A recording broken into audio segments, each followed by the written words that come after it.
Bonjour, vous êtes bien sur la chaîne Nourrir Manger, je suis Bruno Parmentier. Dans cette nouvelle vidéo, nous allons tenter de voir comment nous allons pouvoir vivre et cultiver sans glyphosate.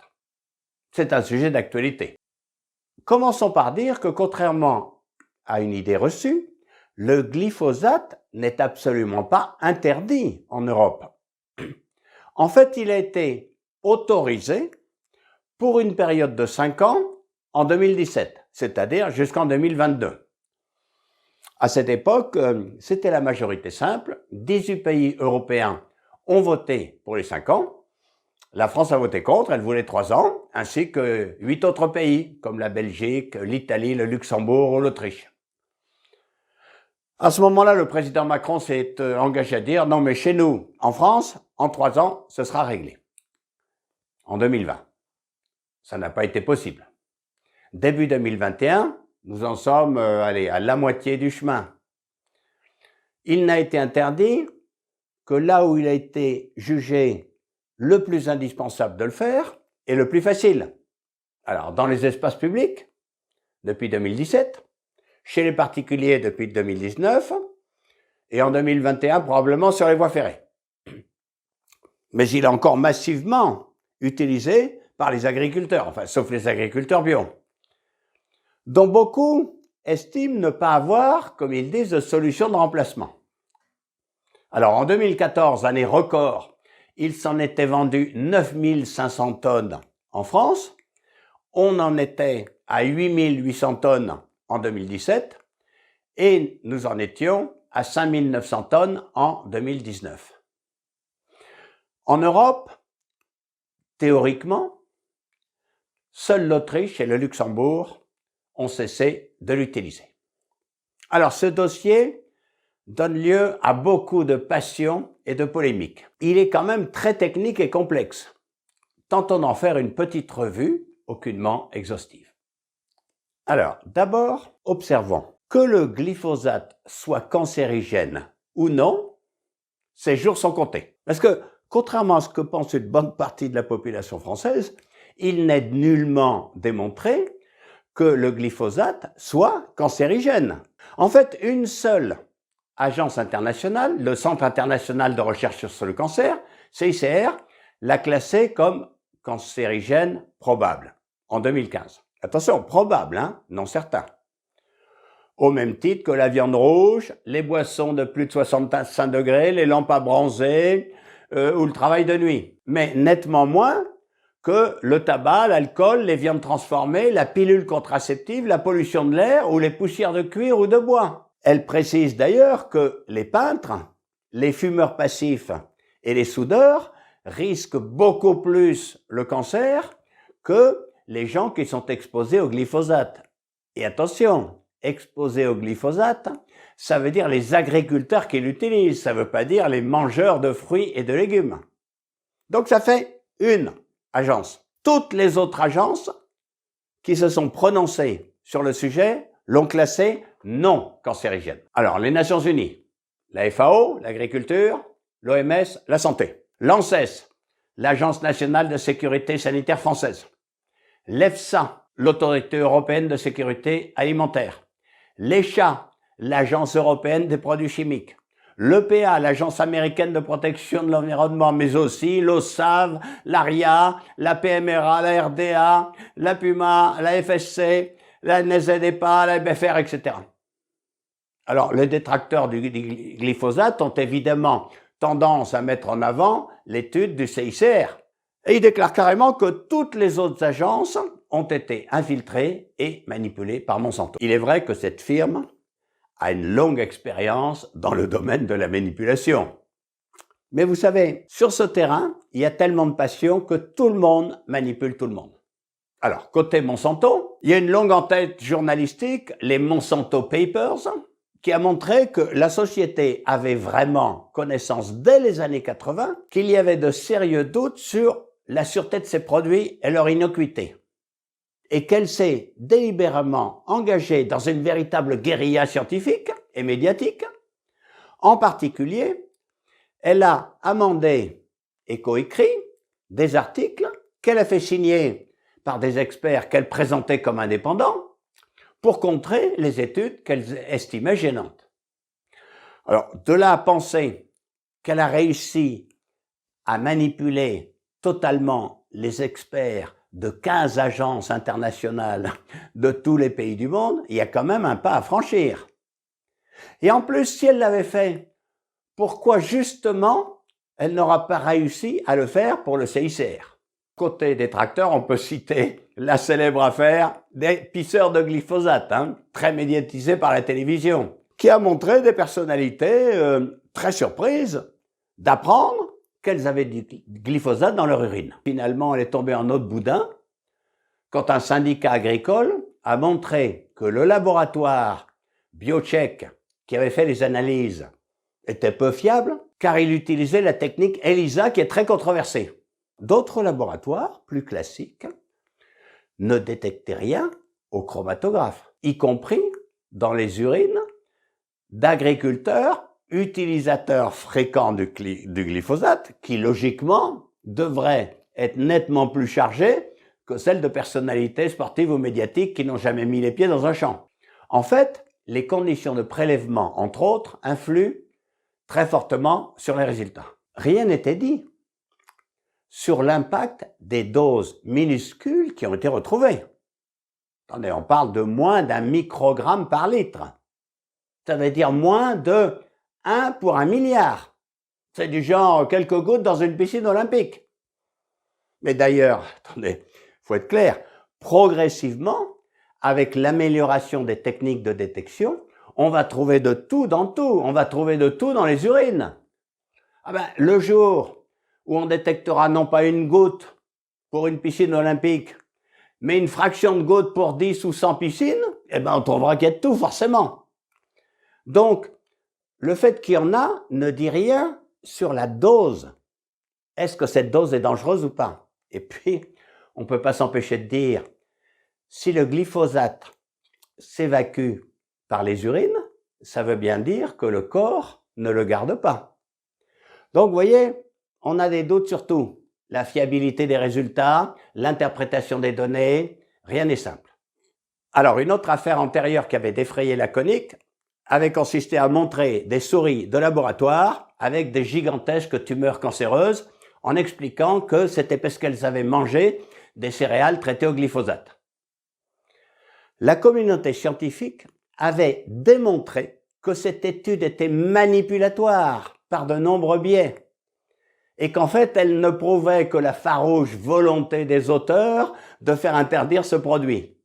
Ça n'était pas une étude scientifique. Ces doutes n'ont pas empêché plusieurs tribunaux américains d'intervenir dans cette controverse, en condamnant lourdement la firme Monsanto qu'elle accusait d'avoir provoqué le cancer de certaines personnes, en particulier un jardinier qui les pendait dans les cours des écoles et dans les parcs publics. Ultérieurement, l'avocat qui avait obtenu cette condamnation et accessoirement gagné beaucoup d'argent et de notoriété, Monsieur Timothy Litzenburg, a été carrément pris la main dans le sac en étant en train de faire un chantage pour tenter d'extorquer la modique somme de 200 millions de dollars à un autre fabricant de pesticides en le menaçant de le faire condamner puisqu'il avait le drap long. Il a quand même écopé de 2 ans de prison. C'est quand même maintenant un manipulateur labellisé, si j'ose dire. Il est donc très difficile de se faire une vraie idée sur la dangerosité de ce produit. En fait, il paye pour tous les autres. Il est maintenant mondialement connu, tout le monde connaît son nom.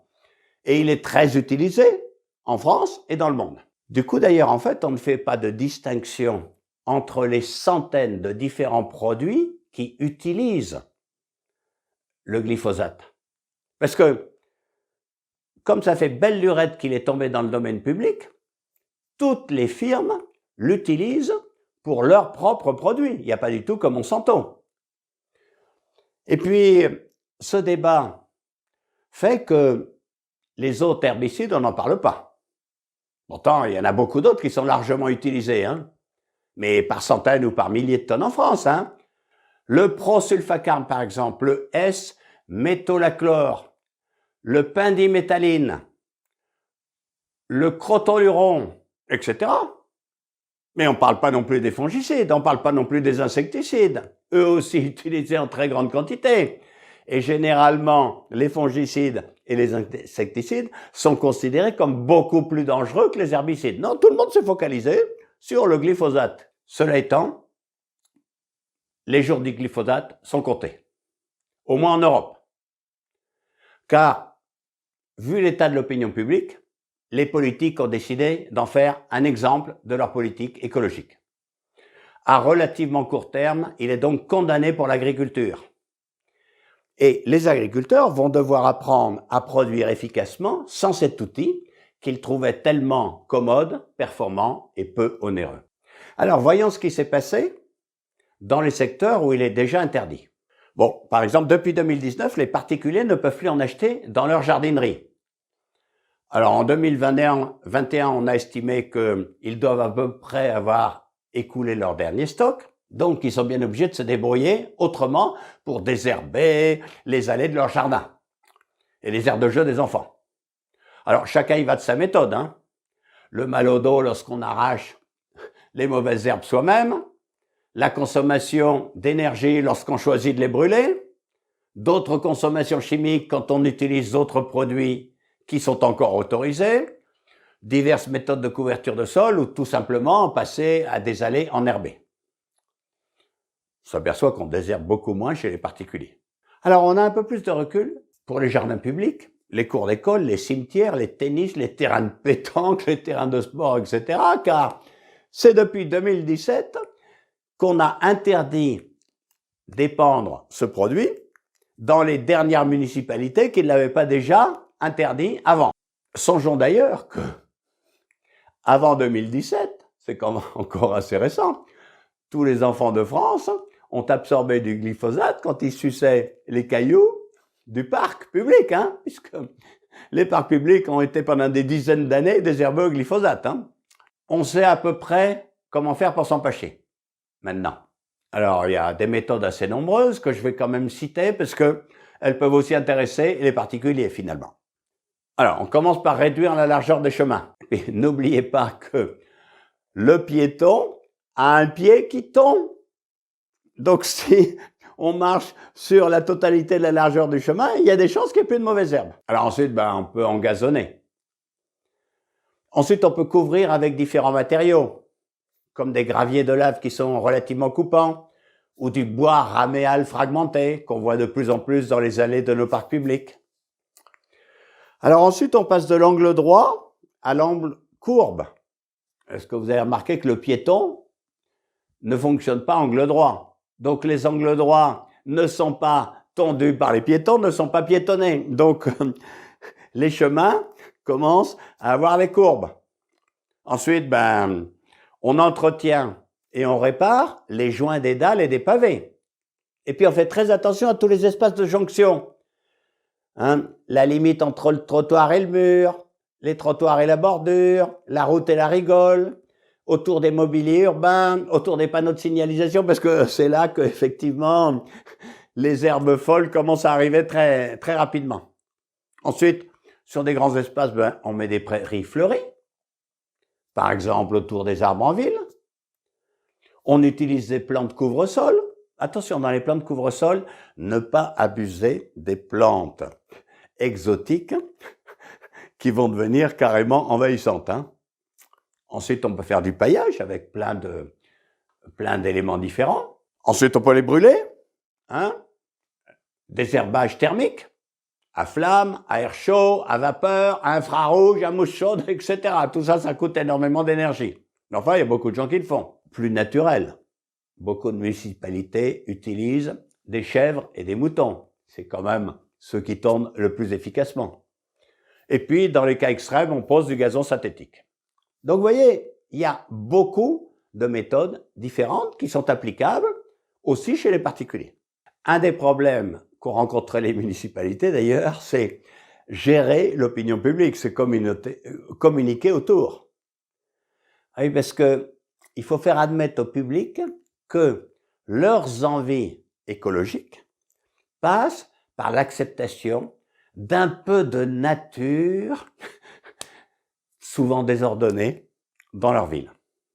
Alors voyons maintenant ce qui se passe pour la SNCF. La SNCF, c'est quand même le plus gros consommateur de glyphosate en France. Il faut dire qu'elle a 60 000 kilomètres de voies ferrées à entretenir.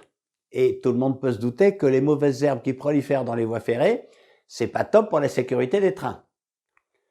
Bon, elle annonce qu'elle va s'en passer définitivement à partir de la fin de l'année 2021. Elle a opté pour 2 types de traitements. Elle fait passer la nuit des trains qui avancent lentement avec des lance-flammes. Bon.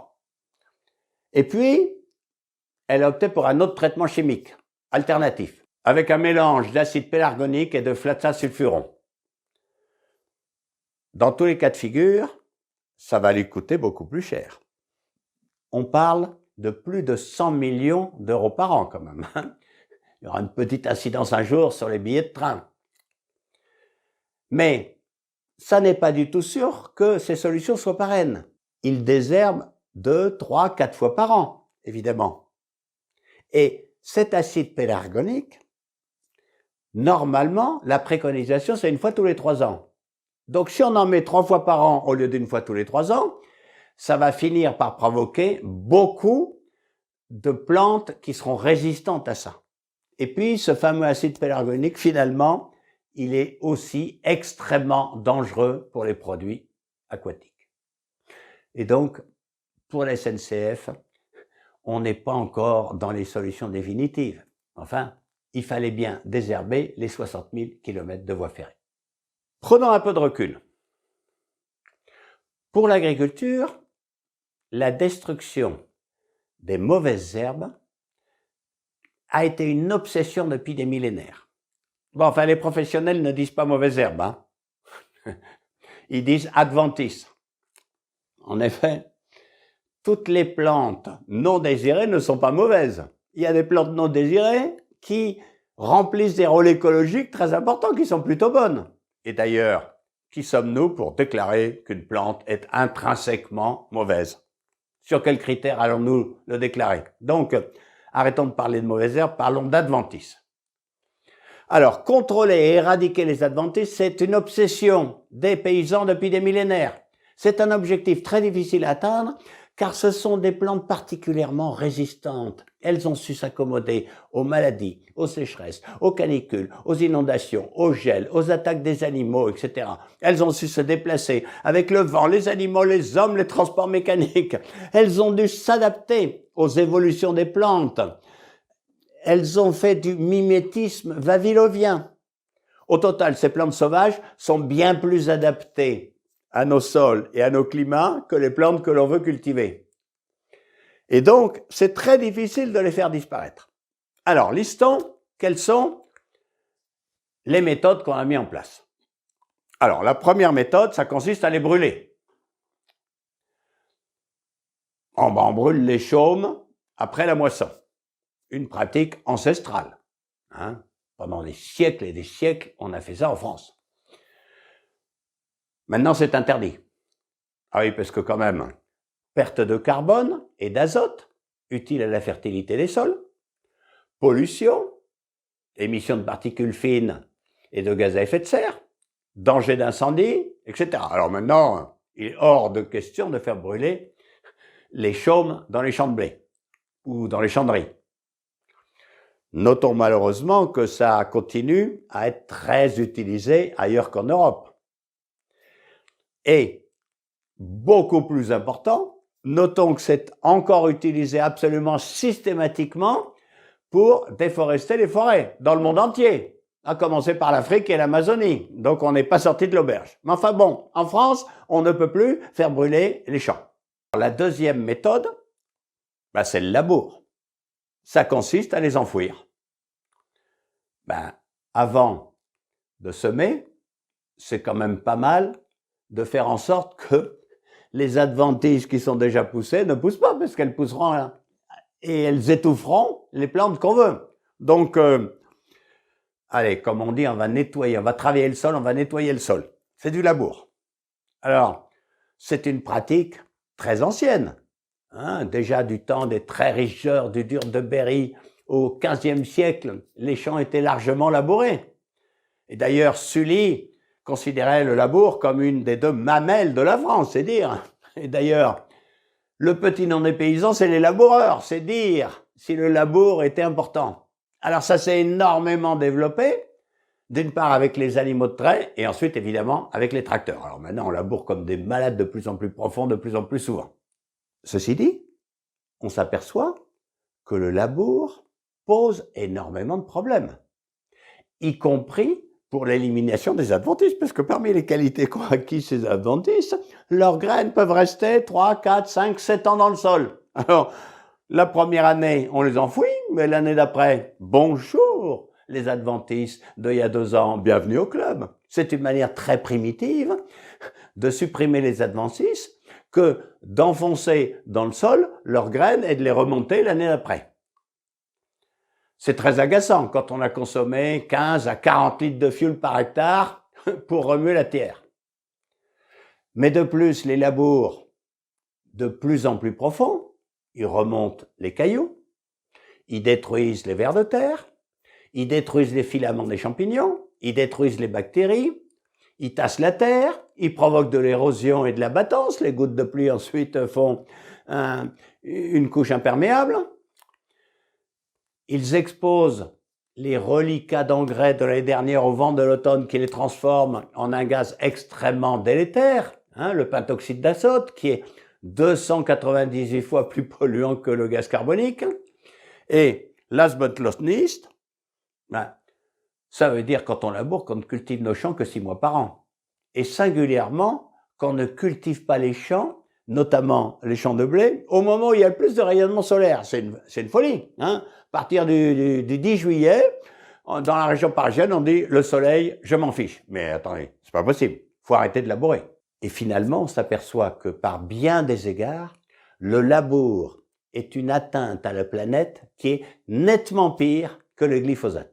C'est peu de dire que l'apparition des herbicides chimiques a été vécue comme une bénédiction. On pouvait enfin empoisonner les adventices et à faible coût. La profession s'est massivement engouffrée dans cette voie. Enfin, surtout au début, quand les végétaux n'avaient pas encore développé de résistance, ce qui n'est plus le cas. Maintenant, le brome, le régras, le coquelicot, le matricaire, la folle avoine, le chénopode, etc. posent de plus en plus de problèmes. Ah oui, parce que, attendez, il faut bien se rendre compte que en biologie, le chiffre 100% n'existe pas. On balance de l'herbicide. On est content si ça tue, allez, 98% des adventices. Mais c'est jamais 100%. Donc il y a toujours 2% qui va rester. Ces 2%, ils se développent, ils sont tout seuls dans le champ. Et au bout de plusieurs années, quel que soit l'herbicide, les plantes sont devenues résistantes à cet herbicide, puisque seules les générations résistantes arrivent à résister. Donc en fait, l'herbicide, c'est une méthode de sélectionner les adventices les plus coriaces. On sait peu dire que le glyphosate a été accueilli avec un véritable soulagement. Attendez, il est herbicide total, il s'attaque à tout, foliaire, à travers les feuilles, systémique, il se dégrade relativement rapidement sur les sols, enfin pas dans les milieux aquatiques, mais au moins sur les sols. Du coup, il rend possible les semis quelques heures ou quelques jours après avoir supprimé les adventices. C'est génial. Et d'ailleurs, la plupart des produits qu'il a remplacés ont été interdits depuis, parce que justement dangereux et chers. Attendez, on a même créé des OGM spécialement adaptés au glyphosate. Le célèbre soja Roundup Ready.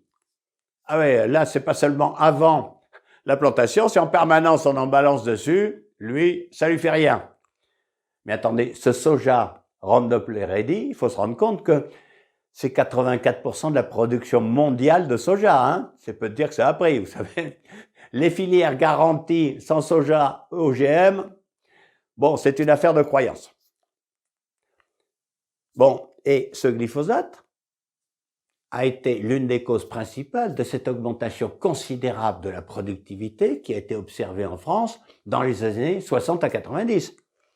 Ben, on a triplé les rendements de blé, hein. Ils sont passés de 25 quintaux à 75 quintaux à l'hectare. Bon, le glyphosate a toute sa place là-dedans. Il est donc jugé absolument indispensable par ces agriculteurs. Enfin, surtout ceux qui ont décidé d'arrêter le labour. Quelque part, on ne peut pas brûler. Il reste le labour ou l'empoisonnement. Ceux qui disent le labour, c'est la chose la plus importante, j'arrête de labourer, ben c'est bien qu'ils aient un peu d'empoisonnement possible. C'est d'ailleurs une des raisons explicites qu'a eu le ministère de l'Agriculture pour dire ben, on ne peut pas supprimer tout de suite le glyphosate parce que les agriculteurs qui labourent pas, l'agriculture de conservation des sols, en a absolument besoin pour le moment. Bon, les autres excuses, entre guillemets, c'est que on ne pouvait pas se désolidariser de l'Europe. Si partout ailleurs en Europe on utilisait le glyphosate et pas chez nous, il y avait une distorsion de concurrence et puis il y aurait eu de la contrebande. Et puis, entre une interdiction totale et puis chaque cas particulier, on s'aperçoit qu'il y a quand même des endroits où c'est très difficile, plus difficile qu'ailleurs de s'en passer. Mais, peu à peu, les défenseurs de l'environnement sont devenus plus nombreux, plus motivés et plus brillants. Et eux, ils ont fait un choix. Ils ont dit, moi je suis contre la chimie, ils ont assez peu dit, je suis contre le labour. Bon, ils ont choisi leur terrain et ils sont en train de gagner. Donc, les gouvernements, quelque part, veulent faire un exemple pour montrer qu'ils sont écologiques et tôt ou tard, plutôt tôt que tard, le glyphosate va être purement et simplement interdit. Donc, il va falloir cultiver sans glyphosate. Mais cultiver intensément. Il ne s'agit pas de réduire la production. Attendez, il faut encore augmenter de 70% la production agricole mondiale d'ici à 2050 si on veut se nourrir, tout le monde. Comme je l'ai détaillé dans une vidéo précédente. Mais ceci, au moment même où le réchauffement climatique va être particulièrement délétère pour l'agriculture. Comme je l'ai montré dans 2 autres vidéos. Hein? L'agriculture victime du réchauffement climatique dans les pays tropicaux et dans les pays tempérés. On ne pourra pas baisser impunément tous les rendements sur Terre. On ne peut pas baisser les rendements partout où on a des bons rendements sans savoir si ceux qui en ont des pas bons peuvent augmenter. Et on ne peut pas dire, j'ai par exemple dans le blé le rendement de la bio, c'est-à-dire 2 fois moins de blé qu'avec l'agriculture chimique, sans augmenter massivement les surfaces. Et si on augmente les surfaces cultivées, c'est au détriment des forêts, c'est pas bon non plus. Donc, il faut absolument continuer à produire malgré l'interdiction du glyphosate et produire beaucoup. Il faut donc mettre en place plein d'hypothèses et de solutions complémentaires. Attendez, s'il y avait un remplaçant du glyphosate, ça se saurait, hein. Allez, on va essayer d'en lister pour voir toute la complexité de ce dossier. Alors, la première chose, c'est jouer au plus fin avec les adventistes, les dérouter. Ah, si on allonge les rotations, si au lieu de faire des rotations sur 3 ans, on en fait sur 10 ans avec beaucoup plus de plantes différentes, etc., de cycles de vie différentes, par exemple des céréales d'hiver ou de printemps, des légumineuses, etc. Et si on met des plantes qui se récoltent avant la montée en graines des adventices, comme ça, quand on les récolte, les adventices partent aussi avant qu'elles se soient reproduites, ou bien des plantes qui se développent précocement et qui font la concurrence aux adventices, bon, si on fait des faux semis, etc., on peut déjà gagner pas mal de choses. Alors, premier élément, les dérouter. Deuxièmement, les étouffer. Alors, il faut couvrir le sol en permanence. Ça, c'est ce qu'on dit avec le sans-labour. Si le sol est couvert en permanence, elles ont du mal à accéder aux ressources essentielles, hein, la lumière, l'eau, etc. Alors, on met des plantes de couverture, des cultures dérobées, des faux semis, etc. Attention, on choisira de préférence, en Europe, des plantes gélives, c'est-à-dire des plantes qui gèlent l'hiver, parce qu'au moins celles-là, elles dégagent le terrain, elles gèlent. Mais vous savez, avec le réchauffement climatique, il y a quand même des régions où on n'est pas assuré que ça gèle vraiment tous les hivers. Donc c'est un vrai problème. Ça, c'est la notion de plantes dites de service. Des plantes qui nous rendent service. Alors là, par exemple, des plantes qui rendent le service herbicides. Il s'agit de sélectionner des plantes qui ont 3 qualités. Elles poussent en premier, elles poussent très vite. Donc elles poussent puisque personne ne les empêche. Deuxièmement, elles ont des feuilles larges.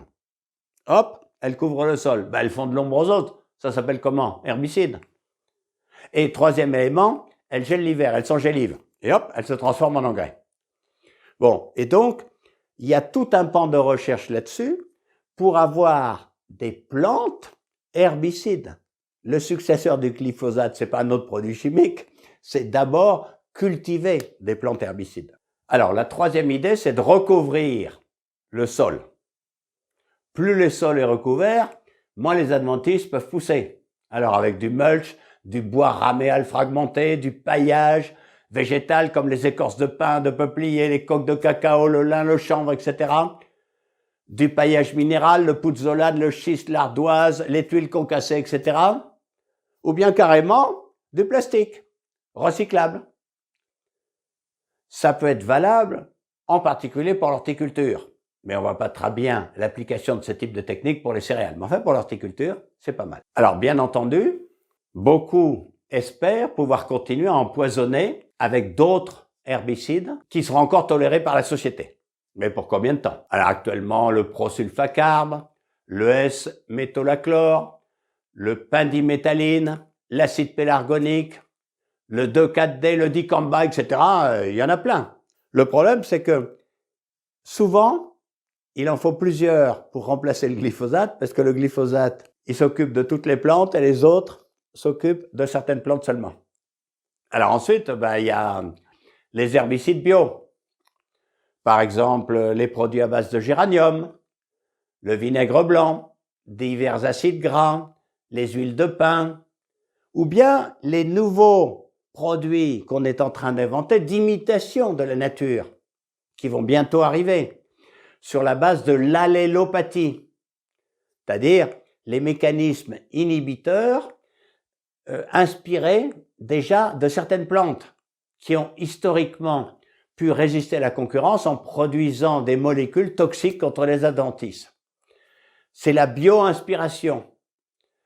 Mais cette bio-inspiration garantit en tous les cas une chose auquel sont très sensibles les bios, c'est que ce sont quand même des produits naturels et qu'à la fin ils se détruisent dans la nature. Ce n'est pas des produits chimiques artificiels.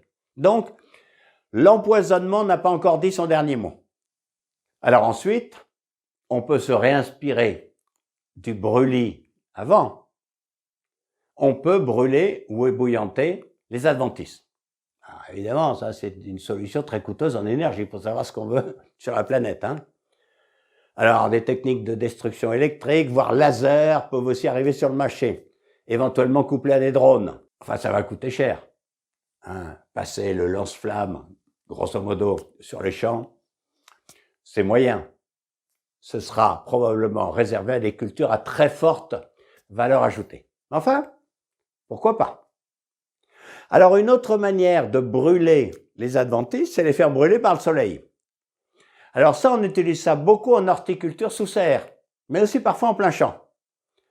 C'est la solarisation. Alors, une fois qu'on a récolté les cultures, on aplanit la terre, on l'humidifie et on tend une bâche plastique transparente et on laisse le soleil travailler. Oui, en plein été, sous une bâche plastique transparente, il peut faire 40 à 50 degrés. Si on laisse cette bâche pendant 6 à 8 semaines, ça brûle grosso modo toutes les adventices. C'est la solarisation. Ça, pourquoi pas, après tout? C'est une méthode totalement naturelle. Alors, il y a une autre méthode parfaitement naturelle, entre parenthèses, c'est les moutons, les chèvres, les canards. Tenez, regardez cette belle image. Le canard dans la rizière. Mais ils sont fous, ces Chinois. Mais non, mais pas du tout. Ils ont trouvé des canards qui n'aiment pas le riz. Le canard qui n'aime pas le riz, c'est génial dans la rizière, parce qu'il faut bien qu'ils se nourrissent. Qu'est-ce qu'ils mangent? Eh bien, les adventices. Et donc, c'est peut-être une affaire de paresseux, mais de paresseux très habiles. Dans un champ comme ça, on fait de la viande et du riz. Et attendez, une fois que le canard est digéré, on fait même du poisson derrière, parce que rien ne se perd, rien ne se crée, tout se transforme. Autrement dit, chaque fois qu'on peut gérer les équilibres écologiques, on est gagnant. Et puis, on peut enfouir durablement les graines d'adventice. Donc ça commence par un labour. Mais pas un labour tous les ans. Si on considère qu'il faut 5 à 7 ans pour que les graines d'adventice meurent une fois qu'elles sont dans le sol, il faut changer l'utilisation du sol pendant 5 à 7 ans. Bon, il y a des expérimentations comme ça dans les zones céréalières pour introduire des plages de 5 années de prairies dans les zones après labour, dans les zones où avant on faisait des céréales. Alors, il n'y a pas du tout de tradition d'élevage. Ce sont des éleveurs de ruminants itinérants qui finalement proposent des contrats aux agriculteurs en disant « Allez, sur ces parcelles, pendant 5 ans, je vais mettre mes moutons et mes vaches, je te loue la terre et je te rends la terre, il n'y a plus d'adventice. Surtout, tu ne relaboures plus, il n'y a plus d'adventice, c'est prêt pour une agriculture sans labour. » Alors ensuite, il y a évidemment d'autres méthodes, ça consiste à les arracher. Alors, les arracher à la main ou à la binette. Bonjour le mal au dos. Donc ça, on va pas faire des centaines d'hectares à la binette, au moins dans le pays où la main-d'œuvre est très chère. Alors, il faut développer des outils. Alors bon, beaucoup de gens travaillent sur cette question depuis qu'on sait que le glyphosate est menacé. Alors, mais c'est une agriculture extrêmement technique, il faut se rendre compte. C'est une agriculture bourrée d'électronique. Est-ce qu'il faut d'abord semer extrêmement régulièrement, à une hauteur bien précise, etc. Et ensuite, on peut passer des outils spécialisés comme la herse étrille, qui étrille, les petites adventices s'accrochent et hop, on les arrache. Ou la houe rotative. Mais tout ça, c'est avec des tracteurs guidés par GPS, parce qu'il ne s'agit pas de dévier un peu et d'arracher les bonnes plantes au lieu des adventices. C'est assez lent et assez coûteux. Inutile de dire que le tracteur ne va pas à toute vitesse dans le champ quand il y a derrière une herse étrille ou une houe rotative. Mais attendez, c'est un vrai problème parce que le temps des agriculteurs est extrêmement limité. Il reste très peu d'agriculteurs. Donc il faut arriver à faire ça sans agriculteurs. C'est quoi? Le robot. Et là, on est en train de voir se développer des robots désherbeurs. Alors, notamment dans les cultures spécialisées à haute valeur ajoutée, les légumes, la vigne. Ça, c'est génial. Une fois qu'on a cartographié, qu'on a fait tout le travail électronique, le robot se promène et travaille tout seul. Finalement, c'est un peu comme l'aspirateur robot en ville. Il y a l'aspirateur robot en ville et il y a le désherbeur robot à la campagne. Vive la modernité. Alors, en conclusion, on voit bien que la mise en œuvre combinée de ces solutions réclame un changement d'esprit très important, un raisonnement anticipateur et complexe, et un vrai investissement intellectuel et financier. Et puis, une gestion de risque, parce que on espère être de plus en plus efficace avec le temps, mais on va procéder par tâtonnement, parce que ce qui a marché une année dans un champ donné n'est pas du tout obligé de marcher l'année d'après, si les conditions météorologiques, hydrologiques ou sanitaires ont changé. De plus, ce qui est valable sur un terrain plat ne l'est absolument pas sur des parcelles non mécanisables. Par exemple, sur des sols très caillouteux, sur un terrain accidenté, sur des terrasses. Et pourtant, c'est fréquemment le cas. Il y a beaucoup de vignes ou d'arboriculture qui sont dans des terrains comme ça relativement peu accessibles aux tracteurs ou aux robots. C'est pas par hasard. On a justement implanté des vignes et des arbres là où on ne pouvait pas faire sérieusement des céréales. Donc, ce qui marche dans une région ne marche pas forcément dans la région suivante. On passe vraiment à un niveau de complexité beaucoup plus important pour l'agriculture, mais beaucoup plus intéressant, voire même passionnant. Tout ça a un coût. Tout le monde peut le comprendre. On parle de centaines de millions d'euros, probablement de milliards d'euros. Mais qui va le payer? le gouvernement commence à se dire, ah ben c'est peut-être moi. Alors il imagine des soutiens, hein, des indemnités, ou bien du crédit d'impôt temporaire, pour ceux qui se passent de désherbage chimique. Mais il hésite, parce qu'il se dit, combien ça va coûter? Ça va coûter très cher, puis ça risque de durer des années avant de trouver de vraies solutions économiques fiables et satisfaisantes pour les cultures et pour tous les terrains. Et puis évidemment, les agriculteurs avancent lentement parce qu'ils ont une longue expérience du travail avec l'État et ils ont très peur que les indemnités ou les subventions qu'ils auront ne représentent une faible part des coûts qu'ils auront à supporter. À terme, il faudra bien que les consommateurs payent la note des citoyens. Les citoyens ne veulent plus de produits chimiques, il faudra que les consommateurs payent. Il est quand même difficile d'imaginer un monde où une augmentation forte et permanente des coûts de production ne finisse un jour par provoquer une augmentation des prix du produit final alimentaire. Enfin, sauf à abandonner l'agriculture en Europe, hein. Ah ben si on dit OK, on va importer des produits pas chers issus de pays nettement moins regardants, eh ben c'est nos contradictions.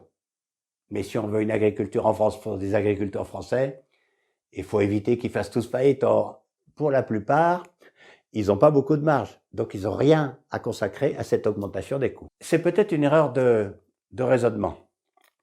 C'est cette idée du tout ou rien, hein, le bien et le mal, l'autorisation ou l'interdiction du produit. Pourrait peut-être mettre en avant l'idée du joker. C'est quoi l'idée du joker? Ben, allez, on y va, on interdit le glyphosate. Et on donne solennellement 5 jokers à chaque agriculteur. Ben, comme le glyphosate est interdit, ben, ils vont mettre en œuvre toutes ces solutions, ils vont essayer, ils vont tâtonner, etc. Mais ils seront plus sécurisés parce qu'ils auront les 5 jokers. Ils pourront utiliser encore 5 fois du glyphosate si jamais ce qu'ils ont fait cette année n'a pas marché. C'est-à-dire transformer une dynamique d'interdiction en dynamique de projet. Tout ça pour dire que c'est assez facile de dire il y a qu'à arrêter le glyphosate parce que je suis persuadé qu'il est cancérigène et la santé, ça passe au-dessus de l'alimentation. Oui, mais c'est très compliqué, très difficile et la société n'a pas encore compris à quel point il va falloir accompagner les agriculteurs pour pouvoir se passer de ces solutions qui ont fait depuis plusieurs dizaines d'années cette merveille que la nourriture est abondante et pas chère dans nos pays. Vous trouverez encore beaucoup d'autres vidéos dans la chaîne Nourrir, Manger. Bonsoir.